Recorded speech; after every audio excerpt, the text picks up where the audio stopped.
जी, तो आप देखें एनालिटिकल रीज़निंग वाला जो टॉपिक है उसके अंदर आपको किस तरह से क्वेश्चन आने हैं, तो इसको लास्ट तक देख लीजिएगा इंशाल्लाह आपकी जो कन्फ्यूजन है वो दूर हो जाएगी। क्योंकि ये मोस्ट डिफ़िकल्ट पार्ट होता है एंट्री टेस्ट के अंदर एनालिटिकल रीज़निंग। क्योंकि जब आप लोग इसको करने बैठते हैं तो आप लोगों को चूँकि कंडीशंस समझ नहीं आ रही होती, तो जब आप लोग कंडीशंस पढ़ते हैं फिर इसी से रिलेटेड जो है ना एक जो स्टेटमेंट है ये जो मैंने आपके सामने लिखी है, तो इसी से रिलेटेड आपके पास फिर वो 4 से 5 एमसीक्यूज़ पूछेगा। तो जब आप स्टेटमेंट पढ़ रहे होते हैं तो स्टेटमेंट इस तरह की होती हैं कि आप लोग कंडीशंस बना रहे होते हैं अपने दिमाग में, लेकिन वो क्या होता है आपको भूल जाती हैं जब तक आपके पास वो 3 से 4 5 एमसीक्यूज़ पूछते हैं इसी से रिलेटेड। तो आप लोग अभी जब इसको पढ़ेंगे ना तो आपको नहीं समझ लगेगी। तो अब आप लोगों ने क्या करना है, आपके पास चूँकि वो आंसर शीट होती है उसके एंड पर आप लोग रफ वर्क कर सकते हैं। तो एनालिटिकल रीजनिंग को जो है चूँकि ये मेंटालिटी बेस्ड होता है, तो इसको आपने किस तरह से सॉल्व करना है, सबसे पहले तो अपने ऊपर आपको जो है वो कॉन्फिडेंस होना चाहिए कि हम कर सकते हैं। उसके बाद अपनी कंडीशंस जब बना रहे होते हैं आप लोग का कॉन्फिडेंस लो होता जाएगा जाते-जाते, क्योंकि आपको समझ नहीं जब लगेगी तो आप अपने पास से जो है वो कहेंगे चलो हम टिक लगा देते हैं। तो देखें जब आप एक कंडीशन को अच्छे तरीके से नहीं पिक करते तो इससे रिलेटेड जो कि 4 से 5 एमसीक्यूज़ आने हैं, फिर आपके पास एक कंडीशन आएगी उससे रिलेटेड 4 से 5। तो इस तरह आपके पास 20 एमसीक्यूज़ और इनके मार्क्स भी जो है वो 25 से 30 मार्क्स का ये एमसीक्यूज़ का पोर्शन है। तो इसको आप लॉस मत कीजिएगा, क्योंकि इसके अंदर बच्चों के 0 मार्क्स भी आ जाते हैं, क्योंकि ये काफ़ी ज़्यादा डिफ़िकल्ट है। अच्छा, अब इसको ज़रा आपने देखना है कि आप लोगों ने इसको रफ वर्क के अंदर किस तरह से जो है कंडीशंस बनानी है, उसके बाद आप लोग एमसीक्यूज़ किस तरह से सॉल्व कर सकेंगे। तो देखें सबसे पहले बात आप लोग स्क्रीन पर देखिएगा। आपके पास स्टेटमेंट है, ठीक है? तो ये तकरीबन पास पेपर में भी ये क्वेश्चन आया हुआ है। वो कहता है कि 7 person live in a street, ठीक है? तो अब सबसे पहले आपने क्या करना है, आपने एक-एक लाइन पढ़ते जाना है और उसको अपने रफ वर्क में करते रहना है। वो कहता है कि 7 person live in a street, तो आप क्या करें, सिंपल एक लाइन जो है वो ड्रॉ करें, ठीक है? ये लाइन समझ लें आपके पास क्या है, एक स्ट्रीट है। अब वो कहता है कि 7 पर्सन जो है वो इस स्ट्रीट के अंदर जो हैं वो रह रहे हैं। पहली बात, अब उसने कंडीशंस दी हैं। वो कहता है having houses in lines, 7 person live in a street having houses in a line, तो आपने लाइन ड्रॉ कर ली। अब इस लाइन के अंदर जो है वो क्या है, हाउसेस हैं जिसके अंदर 7 पर्सन्स जो है वो रह रहे हैं। कंडीशंस को फॉलो करते जाएँ। पहली कंडीशन वो आपसे कहता है कि A lives in the corner house. देखें जितने भी एनालिटिक के कंडीशंस बनती हैं वो इसी तरह से, कभी वो क्रिकेट के क्वेश्चन पूछ लेगा स्टेटमेंट, फिर उसमें आपको कहेगा ए हिट 6 बी इस वो कुछ भी कह सकते हैं। फिर आप लोग ना इसमें घूम जाते हैं कि उसने बी का क्या कहा था, सी का क्या, फिर लास्ट में जब वो एमसीक्यूज़ पूछता है तो वो इस तरह से पूछता है। आप लोग बार बार उसको अगर जहन में पढ़ते रहेंगे, कंडीशन बनाने की कोशिश करेंगे, तो आप लोग कभी भी इसको नहीं कर सकेंगे, इसलिए आपको रफ वर्क में करना पड़ेगा। अच्छा, आपने लाइन ड्रॉ कर ली कंडीशन के मुताबिक, ठीक है? Having houses in line. अब पहली कंडीशन क्या है कि A live in the corner house. अब हमें नहीं पता कि कौन सा कॉर्नर हाउस, ठीक है? एक कॉर्नर इसका ये है, एक कॉर्नर जो है वो इसका ये है। अब कौन से कॉर्नर में ये हमें नहीं पता, तो हम कह लेते हैं चलो ये क्या है, हमारे पास ए है, ठीक है? सबसे पहले क्या किया, एक लाइन ड्रॉ की, जो कि हाउसेस क्या थे, लाइंस के अंदर थे, और उसमें कहता है कि जो उसमें ए है वो कहाँ पर, ए पर्सन कॉर्नर हाउस में रह रहा है, तो ये भी कॉर्नर एक बनते हैं, एक कॉर्नर ये। तो आप इस कॉर्नर को कह लें ये ए है, ठीक है? पहली कंडीशन आपने जो है वो यहाँ पर ड्रॉ कर ली।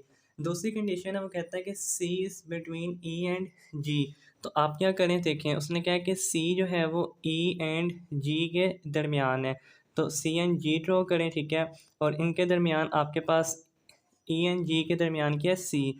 तो ये आपके पास आ गई सेकंड कंडीशन। थर्ड कंडीशन वो आपसे कहता है कि आपके पास क्या है, there is one house between D and F. तो आप क्या कह रहे हैं कि आपके पास डी एंड एफ के दरमियान क्या है, एक हाउस है, ठीक है? तो दूसरी कंडीशन मैं ऊपर लिख रहा हूँ यहाँ पर कि ई एंड जी के दरमियान एक क्या था, सी था, ठीक है? सी इज़ बिटवीन ई एंड जी। उसके बाद वो कहता है तीसरी कंडीशन में एक हाउस है डी एंड एफ़ के दरमियान। तो डी एंड एफ़ के दरमियान एक हाउस है। अब वो हाउस उसने नहीं बताया कौन सा है, ए है, बी है, तो हम इसको जो है वो एक्स सेलेक्ट कर लेते हैं। उसके बाद वो उसके नेक्स्ट वाली जो कंडीशन दे रहा है आपको 4 नंबर पर, वो कहता है कि एफ़ इज़ नेबर ऑफ़ जी। यानी एफ़ क्या है, जी का नेबर है। एफ़ जी का नेबर है, इसका मतलब ये है कि एफ़ जो है वो जी के पास रहता है। तो यानी कि जी कहाँ पर है, यहाँ पर। तो इसका मतलब ये वाला जो है आप इसको इस तरह से ड्रॉ कर सकते हैं। यहाँ पर आप क्या इसको उठा कर क्या ले जाएंगे इस पूरे को ऊपर एफ़, तो ये सारे वाला पोर्शन जो है ये सारा क्या चला जाएगा ऊपर चला जाएगा।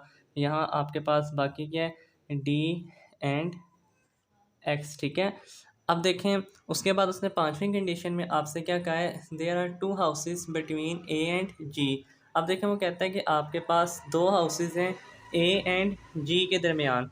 अब देखें ये ए है, उसने क्या है कि there are two houses between A and G. अब देखें ए से जी के दरमियान जो कि टोटल हाउसेस कितने हैं 7, तो अब आप यहाँ पर 7 हाउसेस ड्रॉ कर लें, ठीक है। 1 2 3 4 5 6 एंड 7। अब उसने क्या है कि टू हाउसेस हैं ए और जी के दरमियान, तो ये ए था हमारा, तो ए दो हाउसेस छोड़ के जो है वो जी लिख लें, क्योंकि जी के दरमियान जो है वो क्या है दो हाउसेस हैं। इनको थोड़ा बड़ा कर लें, 1 2 3 4 5 एंड 6, ठीक है। तो उसने क्या ए एंड जी के दरमियान दो हाउस हैं, तो ये ए था, दो छोड़कर आप लोग जी लिख सकते हैं। अब देखें वो कंडीशन सेटिस्फाई हो रही है कि ए एंड जी के दरमियान कितने हाउस हो गए, दो हो गए। अब उसके बाद देखें आपके पास चूँकि अब ए एन जी और जी वाला पोर्शन क्या था ये था, तो इसको आप उठाकर जो है जी से आगे वाला जो था वो सारा उठाकर आप लोग क्या ले आएंगे पीछे की तरफ ले आएंगे, जो बाकी रह गया एफ़ डी एंड एक्स। अब यहाँ पर देखें आपके पास जो ये दो रह गए, यहाँ पर क्या आ जाएगा, जो दो घर यहाँ से रहते थे ई एंड सी, यानी सी और ई, तो सी एंड ई आप लोग यहाँ पर लिख लेंगे। अब आप लोग देखें ये आपके पास पाँच की पाँच कंडीशन आपने जो है वो एक रफ वर्क के ऊपर करनी, ठीक है।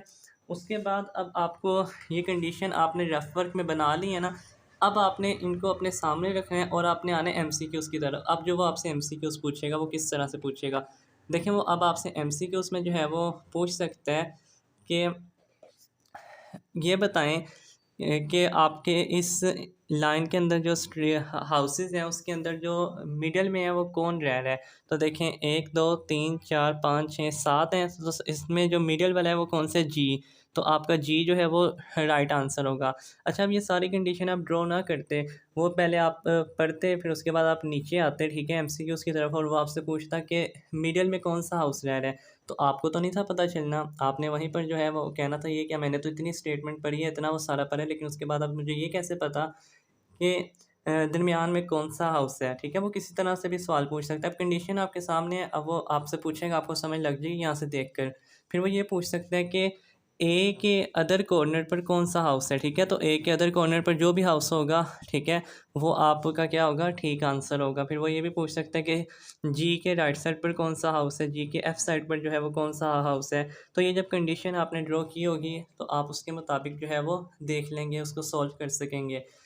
तो इसको देखें, सबसे पहले उसने कहा कि 7 person live in a street, ठीक है। तो आपने सबसे पहले क्या की, एक लाइन ड्रॉ की, ठीक है। उसने फिर कंडीशन पहले दी थी कि ए जो है वो एक कॉर्नर में है, तो अब हमें नहीं पता कौन सा कॉर्नर, तो मैंने इस कॉर्नर को ए सेलेक्ट कर लिया क्योंकि दो कॉर्नर थे हमारे पास। फिर उसने कहा कि सी जो है वो बिटवीन है किसके, ई एंड जी के, तो सी जो था किसके बिटवीन रख दिया, ई एंड जी के। फिर उसने कहा कि there is one house between D and F, तो हमने ड्रॉ कर दिया डी और एफ़ के दरमियान एक हाउस है, वो उसने नाम नहीं बताया तो हमने कह दिया एक्स है, ठीक है।